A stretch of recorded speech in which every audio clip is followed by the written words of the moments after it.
Seems like whenever. Some movies leave a lasting impression, especially not one that featured supernatural romance while filling cinemas in the 90s. Ghost easily blended love, tragedy, suspense, and even comedy into one unforgettable film.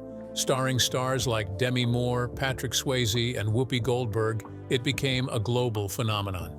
Yet despite all of these, there were certain details about how this movie was made and what it resulted in. Join us on this jolly ride through 20 weird facts you didn't know about Ghost. Number 20. Ghost won 2 Academy Awards against strong competition. While some people may remember Ghost for its romance, supernatural intrigue, and iconic pottery wheel scene, that is not all the movie has to show for its production. It made Hollywood history when it won 2 Academy Awards at the 63rd Awards ceremony in 1991. The first category was for the Best Original Screenplay. Written by Bruce Joel Rubin, the film faced stiff competition from Alice by Woody Allen, Avalon by Barry Levinson, Green Card by Peter Weir, and Metropolitan by Whit Stillman. The win was especially notable because romantic fantasy thrillers rarely dominate in this category, which often leans toward dramas or hard-hitting social commentary. Rubin's script was praised for blending genres seamlessly. It successfully combined suspense, humor, heartfelt romance, and spiritual themes into a coherent, emotionally charged story. The writing's balance between supernatural elements and relatable human emotion was considered groundbreaking at the time, helping the film resonate with both audience and critics. In his acceptance speech, Rubin credited the movie's success to its universal theme of love transcending death, an idea that touched millions worldwide. The second Academy Award it received went to Whoopi Goldberg for Best Supporting Actress in her role as Oda Mae Brown. She portrayed a quick-witted psychic who becomes the link between Sam and Molly. Her performance in the movie was praised for its perfect blend of humor, warmth, and emotional depth, providing essential comic relief while also driving the story forward. Her win at the award was historic as it marked the first time in nearly 50 years that an African-American woman won an acting Oscar since Hattie McDaniel in Gone with the Wind. It also cemented her status as one of Hollywood's most talented and versatile performers. In her acceptance speech, she was visibly emotional, thanking her late mother, her daughter, and her collaborators on the film. This achievement of 2 Oscars was a huge win for Ghost. It validated the script's originality and made Ghost more than just a box office hit. It became a recognized piece of cinematic storytelling excellence. Number 19, there was a gender-flipped Japanese remake. In 2010, Ghost was remade in Japan as Ghost, Muichido Dakishimetai, which when translated means Ghost, I Want to Hold You Once More. This adaptation took the core storyline of the 1990 original but made a significant change. It flipped the genders of the main characters. So instead of a male ghost and a female protagonist, the remake has a female ghost and a male love interest. The lead role of the ghost was played by Nanako Matsushima, one of Japan's most popular actresses. She was best known for her role in the horror classic titled Ring in 1998.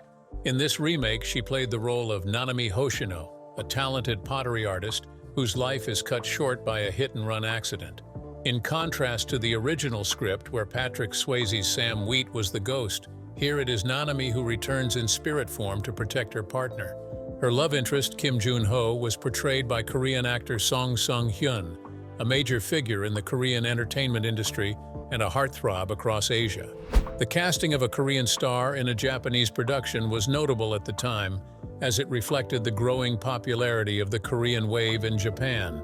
The plot closely mirrors the emotional beats of the original film, including the romantic moments, supernatural suspense, and the use of a psychic medium.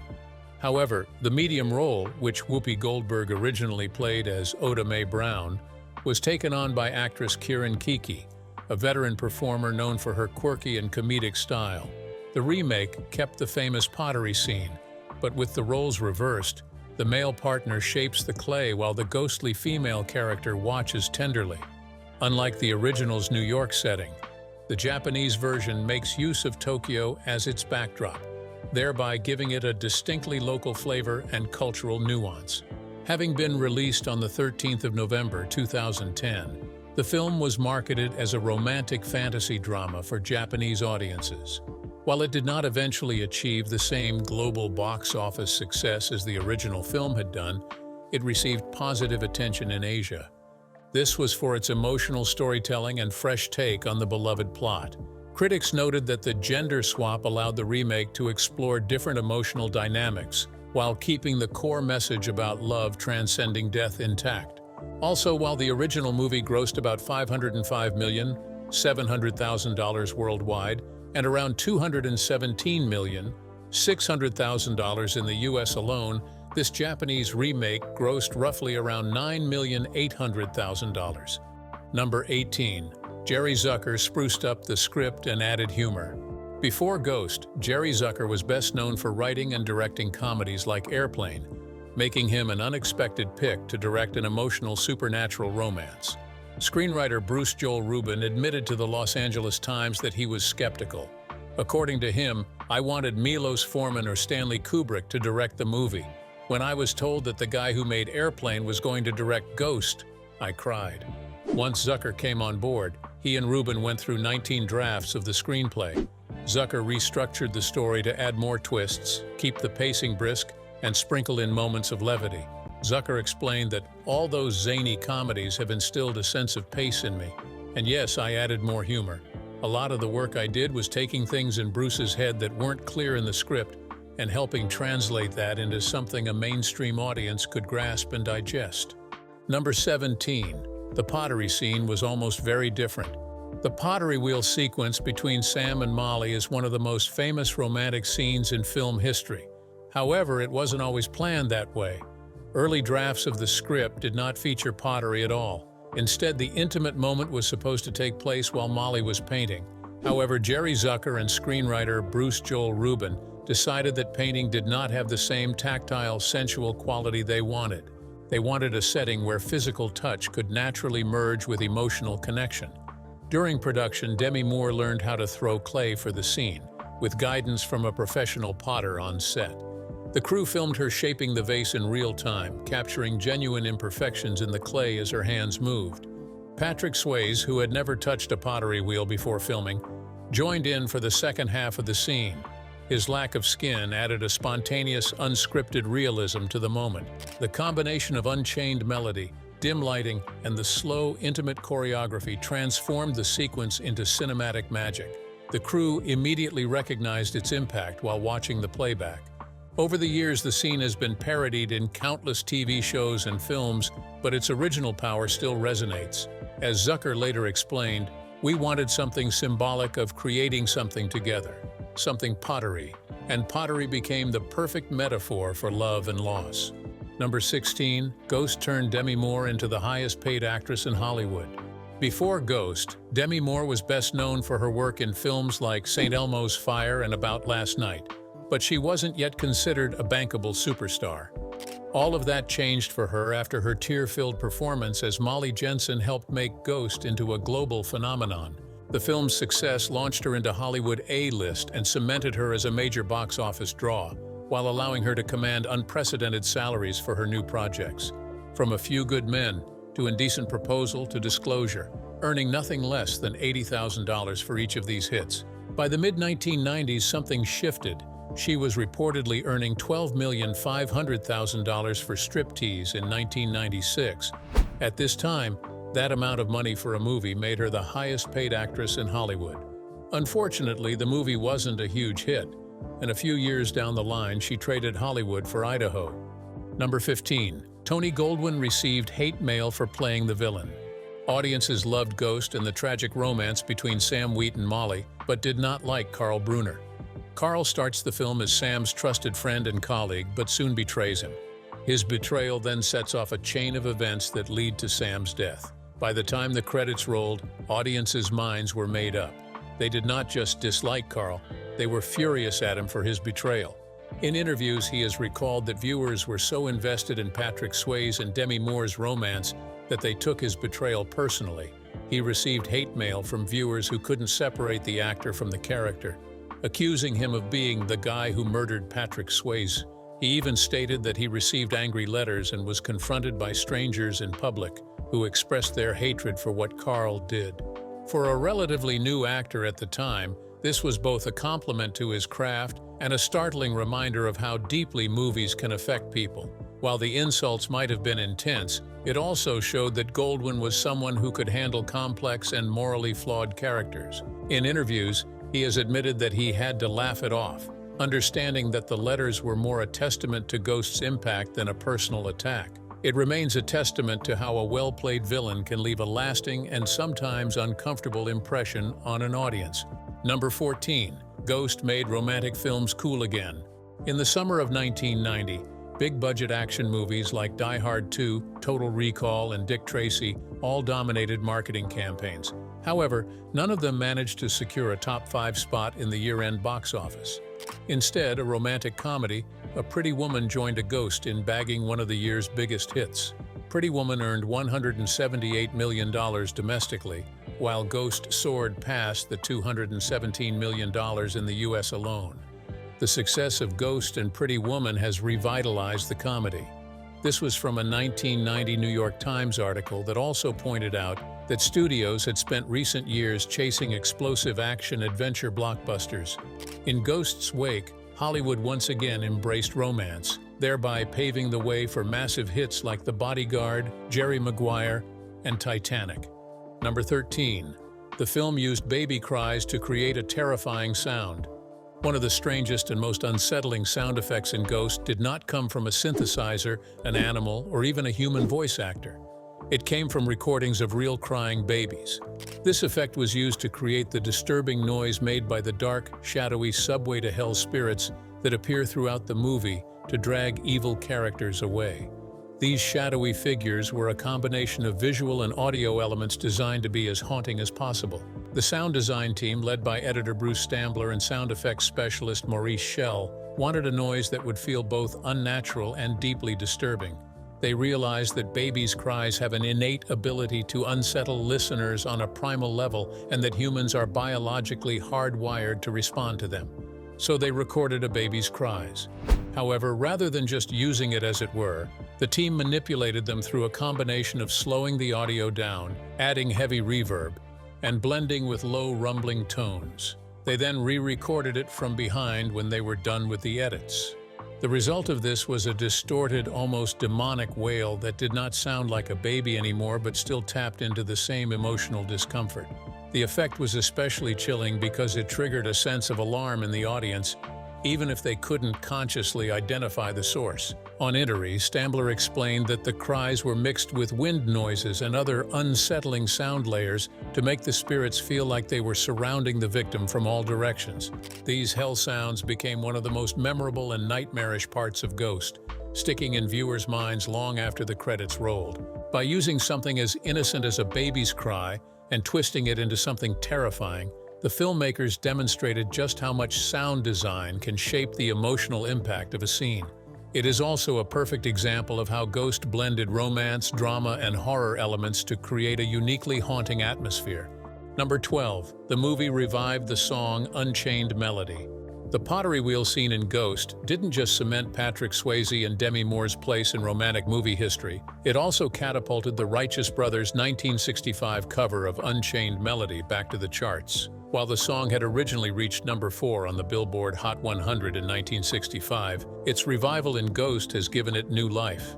The track was re-released and soared to number 1 on the Billboard US Adult Contemporary chart in 1990, surpassing the success of the first time it was released. However, the title Unchained Melody had nothing to do with romance or longing, at least not in the way most listeners think.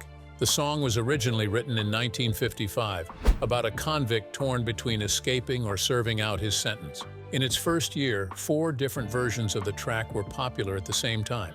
Righteous brother Bill Medley told Songfacts that he had no idea what the Ghost scene would do for the song. When it came out in that movie, that song became a monster. I didn't see that coming. Ironically, Medley's other major hit was also tied to another of Patrick Swayze's movies, Dirty Dancing. Number 11. Patrick Swayze wanted the love scene to show emotional connection, not just physical passion. Swayze later revealed that the pottery scene between himself and Demi Moore in Ghost is often remembered for its sensuality. Yet the intention behind it went beyond physical attraction. In an interview, he explained that he and Moore were passionate about ensuring the moment reflected a profound emotional connection between the characters rather than focusing on overt sexual imagery. He said, "We were very passionate about not having the love scene be about sucking face and jumping each other's bones, but the connection between two beings." This approach gave the scene its unique, tender quality, making it one of the most memorable romantic sequences in film history. The focus on intimacy over explicitness allowed the audience to feel the characters' bond more deeply, making the scene's status as a classic indisputable. Number 10. It was the highest-grossing film of 1990. When Ghost was released in July of 1990, no one expected it to become the massive hit it eventually was. It was not your usual summer blockbuster with explosive action, nor was it a movie that featured a superhero or a franchise label. It was also produced with a modest budget of $22 million, which made the expectations for the movie low. It did have something right, though. It blended romance, suspense, humor, and the supernatural. This blend not only satiated the audience's palate, but also made up for what others might have expected the movie to look like. By the end of the year, Ghost had pulled in a staggering $505,700,000 globally, thus making it the highest-grossing film of 1990 worldwide. Even though Home Alone eventually edged past it at the U.S. box office in early 1991, Ghost was still the first to hit the mark. It spent 19 consecutive weekends in the top 5 at the box office. At the time, that feat put it at number 5 on the all-time list for weekend dominance. The film's unexpected success stunned even its stars. Neither Patrick Swayze nor Demi Moore expected it to catch fire the way it did. It was, in the truest sense, a sleeper hit. That is, a kind of film that quietly crept into theaters and exploded through strong word of mouth. Even more remarkable is that Ghost did all of this without being part of a major franchise, without special effects overload, and without leaning on pre-existing fan bases. It was an original story that comprised half a love story, half a ghost thriller, all merged into one that connected with audiences in a way no one else predicted. Number 9. Demi Moore did not think the movie would be a hit. Despite Ghost becoming one of the most iconic films of the 1990s, its lead actress, Demi Moore, had serious doubts during production. At an American Film Institute event in 2013 in honor of the film, Moore admitted she was uncertain about how the unique blend of genres would land with audiences. She explained that she genuinely loved the script but questioned how such an unusual story would be received. After all, Ghost was not the regular romantic drama. It was also a supernatural thriller with comedic moments anchored by the premise of a dead man trying to protect his partner from beyond the grave. Moore stated that she recalled thinking, "It is a love story and it's a dead guy trying to save his wife. And there's a comedy part, but really, it's a love story. And I thought, wow, this is really a recipe for disaster. It's either going to be something special, really amazing, or really an absolute bust." It was a valid source of concern, given the proven records of Hollywood movies that had tried to juggle many genres and failed. Yet somehow Ghost succeeded in striking the perfect balance. The heartfelt romance between Sam and Molly, combined with Whoopi Goldberg's comedic brilliance and the film's darker thriller elements, came together in a way that deeply resonated with audiences worldwide. No one took offense at this, her submission, as it was just a candid reflection at the time. Also, it showed how unpredictable filmmaking can be, as it proved that sometimes the biggest hits come from the biggest risks. Number 8. Bruce Willis turned down the role opposite his then-wife. Before Ghost became a sensation, its male lead role nearly went to someone close to Demi Moore. It was none other than her then-husband, Bruce Willis. At the time, it seemed like the perfect idea for a real-life Hollywood couple playing opposite each other in a supernatural love story. However, Willis did not see the potential in that. Speaking to the New York Times in 1996, Willis admitted he simply did not understand the film's premise. He said, "I just didn't get it. I said, hey, the guy's dead. How are you going to have romance?" Then, after a laugh, he continued, famous last words. Willis later called himself a knucklehead for turning it down, and no one could blame him. This is because Ghost became one of the most beloved romantic dramas of all time, and made Demi Moore an A-list actress and Patrick Swayze an icon. The film's emotional core, anchored in the idea that love transcends death, ended up resonating well with millions of people. Ironically, Willis would, in a few years, star in The Sixth Sense, which was released in 1999. This film also centered on a ghost trying to come to terms with the living world. In a twist of fate, he found himself in a similarly spectral role, but this time with massive critical acclaim. Turning down a role in Ghost did not derail Willis's career, but it remains one of those movies that would continue to plague him with the what-if question. What would Ghost have looked like with Willie Bruce as Sam Wheat? While we will never know, even Willis admits he missed out on something truly special. Number 7. Director Jerry Zucker said he would cast Patrick Swayze over my dead body. Right now, if you've ever seen a ghost, close your eyes and think of your favorite characters. Was Patrick Swayze not also on your mind? Well, Patrick Swayze, who played the role of Sam Wheat, gave a heartfelt performance. However, in the early stages, director Jerry Zucker did not want him playing the role. On the Ghost DVD, Oscar-winning screenwriter Bruce Joel Rubin recalled how firmly Zucker opposed the idea. To get a better sense of Swayze's work, Zucker went to see his 1989 action film titled Roadhouse. By the time the credits rolled, Zucker had turned to Rubin and said bluntly, "Over my dead body." Swayze, however, wasn't about to give up. Determined to land the part, he pushed for a chance to audition.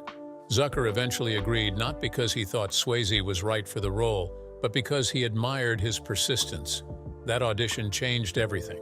Swayze was asked to read the emotional final scene of the film.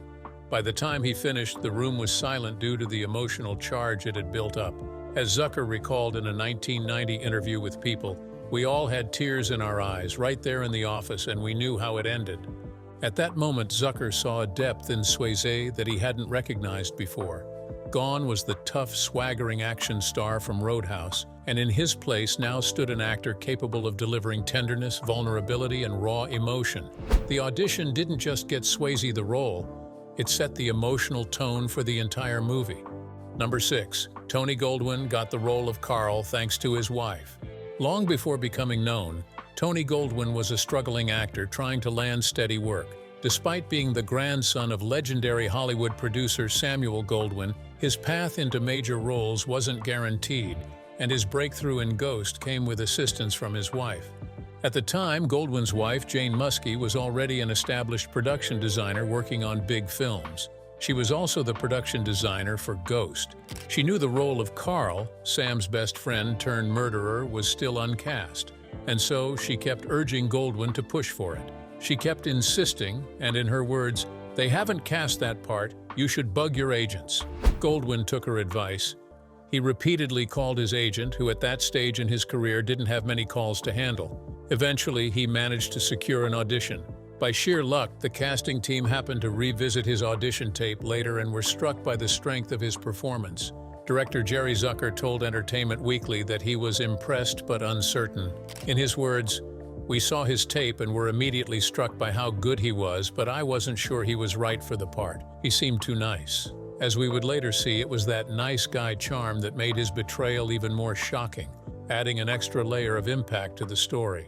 Goldwyn's performance as Carl became one of the film's most memorable elements, yet he did not get the role until his wife nudged him to call his agents for that role persistently, and when he got a lucky second look at an audition tape.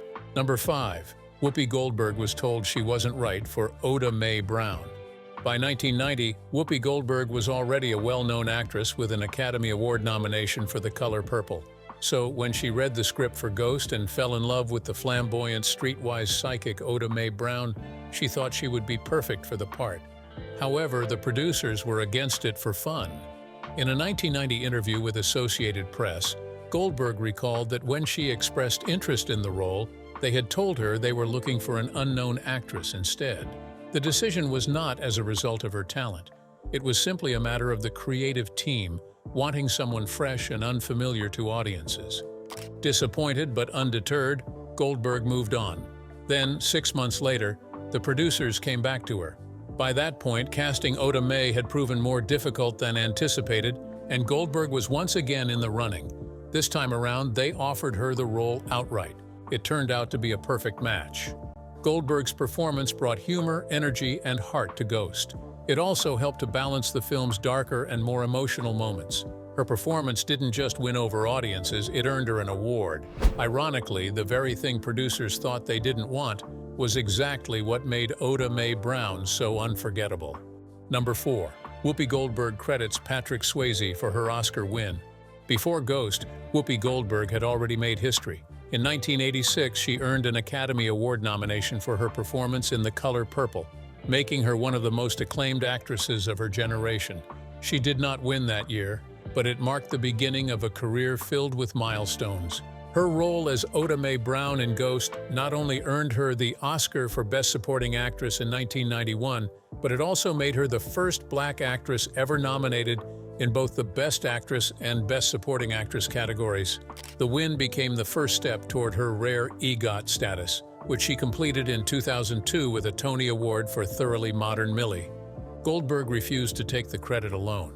She insists that her Ghost triumph wouldn't have happened without Patrick Swayze. Speaking on The View, she revealed that Swayze personally fought to have her cast. The producers had resisted bringing her on, but Swayze told them flat out that he wouldn't do the film unless Goldberg played Oda Mae. At that point, the two had never even met. His faith in her paid off. Goldberg's performance became one of the most beloved aspects of the movie, blending sharp comedic timing with heartfelt emotion. When she won her Oscar, she made sure to thank Swayze from the stage, calling him a stand-up guy. Number 3. Filming gave Swayze flashbacks to his father's death. For Patrick Swayze, playing Sam Wheat wasn't just an emotional challenge, it became deeply personal in ways he hadn't expected. In a 1990 interview with People magazine, Swayze revealed that one scene in particular stirred painful memories from his own life. During the production, the crew used a plaster dummy to represent Sam's lifeless body. When Swayze saw it for the first time, he was jolted back to the day of his father's funeral. He recalled the overwhelming moment when he touched his father's body in the coffin and nearly fainted from the shock. According to him, I had pushed that memory out of my life until that moment on the location when it all came back, big time. There are a few scenes where something happened to me that was very scary. The experience blurred the line between acting and reality, making certain scenes far more emotionally taxing than anticipated. For Swayze, Ghost wasn't just about portraying grief, it was about relieving it. That raw authenticity may be one of the reasons audiences found his romance so moving. The fact that such a personal and heartbreaking memory resurfaced on set shows how much emotional depth Swayze brought to the role. He wasn't simply a man confronting death in the movie, he was also a man channeling his experience with loss to the role he played. Number 2. Ghost prompted Swayze to share life lessons before his passing. Nearly 2 decades before his demise from pancreatic cancer in 2009 at the age of 57, Patrick Swayze reflected on the deeper meaning he saw in Ghost. In a 1990 interview with People magazine, Swayze shared what he believed was the heart of the film's message, and it wasn't just about love beyond the grave. For him, Ghost was about living your life for the moment because that is all you've got. If you don't communicate with the people you love, you set yourself up for the incredible pain if you lose them. It was a reminder to cherish the present and never take relationships for granted. Sam Wheat's inability to tell Molly "I love you" before his untimely death became a cautionary tale. Swayze believed that one should express love often and openly. His words resonate even more deeply, knowing the challenges he faced in his final years. Having been diagnosed with pancreatic cancer in early 2008, Swayze confronted his illness with courage, continuing to work and speak candidly about living with a terminal disease. The life philosophy he voiced in 1990 about seizing every moment and staying connected to loved ones remained a guiding principle till he breathed his last. Number 1. The infamous pottery scene has been parodied countless times. 011 to 018. What are you doing? Few romantic movie moments have achieved the level of cultural immortality as the Ghost's pottery scene. In it, Molly Jensen works the potter's wheel late at night, her hands shaping wet clay, only to be joined by the ghostly presence of Sam Wheat. With the Righteous Brothers' Unchained melody playing in the background, the scene became an instant symbol of cinematic passion and blended sensuality, intimacy, and heartbreak. Its impact was so great that for more than 2 decades it has been referenced, spoofed, and reimagined in film and television. In 1991, director David Zucker, the brother of Ghost director, lampooned it in his comedy The Naked Gun 2.5, The Smell of Fear. There, the scene was hilariously recreated by Priscilla Presley and Leslie Nielsen. In 2010, the TV sitcom community took the joke in a different direction. In a memorable episode, a pottery class instructor lays down the law.